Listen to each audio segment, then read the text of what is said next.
moves around the sun, different parts of the earth get more और less sunlight. होता है कि जैसे ही सन के अराउंड रेवोल्यूशन स्टार्ट करते हैं, मूवमेंट करते हैं, तो अर्थ का जो अलग अलग पार्ट्स, डिफरेंट पार्ट्स है ना, जितने भी अलग अलग पार्ट्स है वो अलग, वो मोर ज़्यादा सनलाइट पड़ते हैं और कुछ जगहों पे कम सनलाइट पड़ते हैं। This causes seasons to change, और यही वजह है कि हमारे सीजन्स में बदलाव देखने को मिलते हैं, जैसे समर, विंटर, है ना, स्प्रिंग, ऑटम, राइट। सो मैं आपको एक इजी एग्जांपल के साथ समझाना चाहूंगी।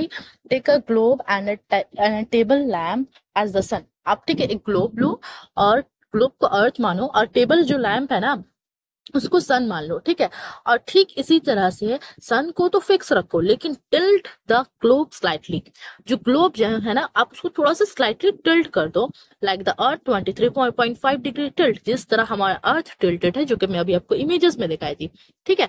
Slowly move the globe around the lamp. जैसे जैसे आप धीरे धीरे मूव करोगे ना लैम्प पे, तो notice that sometimes the top part, होता है क्या है कि कुछ टाइम, कुछ वक्त के लिए हमारा जो ग्लोब का जो अपर एरिया है ना, वेट, आप देख रहे हो ये जो अपर एरिया, मैं इस चीज की बात कर रही हूँ, ये तो होता क्या है, कुछ वक्त तक ये वाला एरिया में सनलाइट पड़ते हैं, ठीक है। लेकिन जैसे जैसे ये मूव होते हैं तो ये वाला क्या होता है, पीछे चला जाता है, और यहाँ पे क्या होता है, फिर ये इस पर डायरेक्टली पड़ने लगता है। यही चीज मैं समझाना चाह रही हूँ, मैं इसको और क्लियरली समझाऊंगी, वेट अ मिनट। तो आपको समझ में आया होगा कि मैं किस तरह से आपको बताना चाह रही थी। मैं वीडियो पे भी शो करूंगी, पहले ये जान लें, आगे की एक्सप्लेनेशन पढ़ लेते हैं, ठीक है। जैसे आप मूव करोगे तो आप नोटिस करते हो कि नॉर्दर्न हेमिस्फीयर में डायरेक्ट सनलाइट पड़े, तो जब उस हेमिस्फीयर जब अपर में, जैसे कि अभी मैं इमेज में शो करी हूँ, जब उस साइड डायरेक्ट सनलाइट पड़ती है ना, तो वहां पे समर है।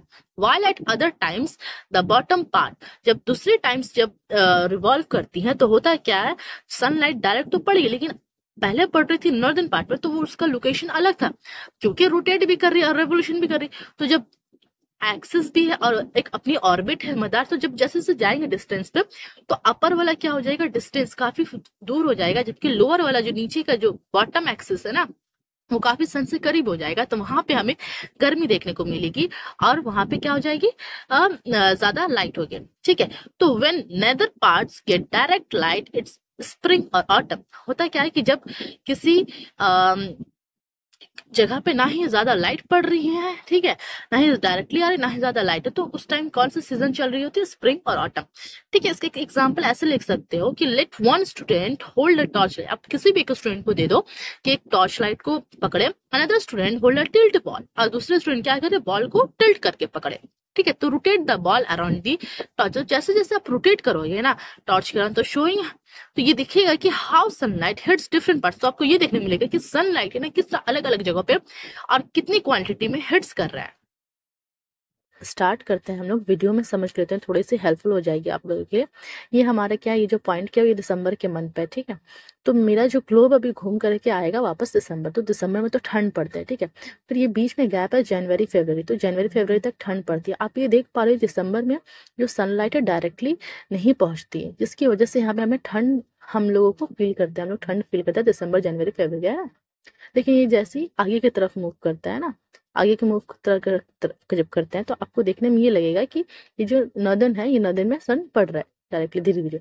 फिर जैसे ये मार्च की तरफ आएंगे, ठीक है, तो ये जब, ये तो अभी हम यहाँ देखा है कि आप लोगों को कि ये दिसंबर था, दिसंबर से यहाँ पे आया जनवरी फरवरी, ठीक है, मार्च। तो जब ये हम लोग जानते हैं मार्च और अप्रैल के बीच में हम लोगों को क्या देखने को मिलता है, स्प्रिंग का सीजन देखने को मिलता है। फिर जब यहाँ पे आएंगे मार्च, है ना, फिर जब इसी तरह मार्च से जब यहाँ पे आ जाएंगे, है ना, जब मार्च से जब जैसे जैसे डिस्टेंस बढ़ रहा है, रिवॉल्व कर, तो आप देख रहे हैं एक्सेस जो है वो चेंज हो रहा है, और अलग अलग एक्सेस पे डिफरेंट तरीके से सनलाइट पड़ रहा है।